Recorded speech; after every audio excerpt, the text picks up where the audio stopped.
Alright guys, Doug here. After traveling to 52 countries, I've seen some things, but still nothing really gives me too much more anxiety than standing 6 feet away from my smoker, smelling that bark coming together really cool, and having to open the lid just to check the temperature. Every time you do that, you lose a little bit of heat, you extend your cook time, and when you're doing a 12-hour cook, adding an hour is a tragedy. Plus, there's always that one guy, come on, you know him, who says if you're looking, you're not cooking. Well, today, we're gonna give that guy a coronary. We're looking, we're walking away, we're making a cocktail, and we're still cooking. Thanks to this MeatStick V wireless meat thermometer.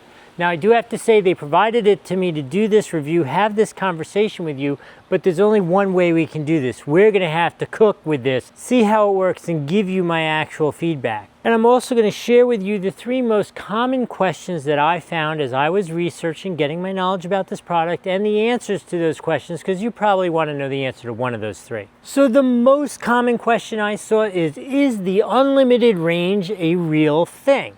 So it is kind of real, we'll put it in quotes, in the sense that it's Wi-Fi enabled. So if your smoker or your barbecue or your oven in the house is within the Wi-Fi range of your house and it can remain connected to that, you could be at your buddy's house in the garage 2 states over and look at your app and you're still gonna get the right answer. Okay, you're not getting the in-process portion because I was out playing in the garage and not watching my chicken.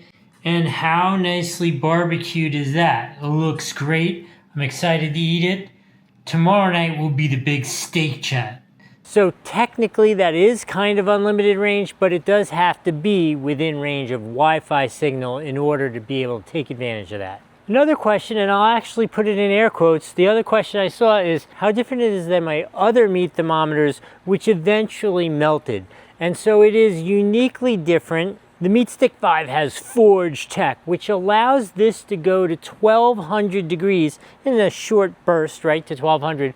But most thermometers really are only good up to like 575. So if you got a little sear going on or a little fire going on there, you will melt and destroy a regular thermometer. This one's going to survive that just fine.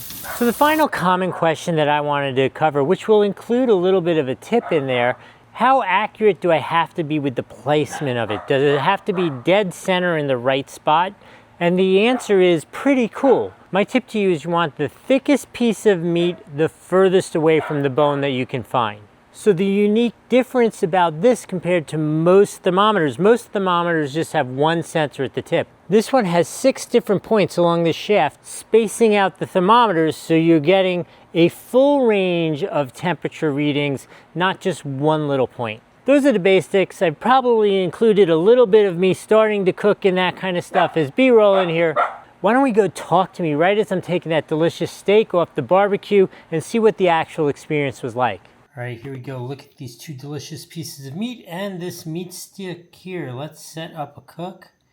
Grill. We're going beef. Steak. Medium? Absolutely not. We are going completely rare on this cook. Let's insert the meat stick.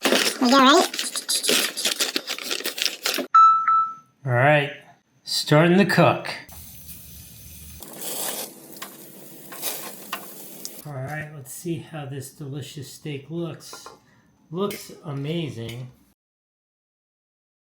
What we got?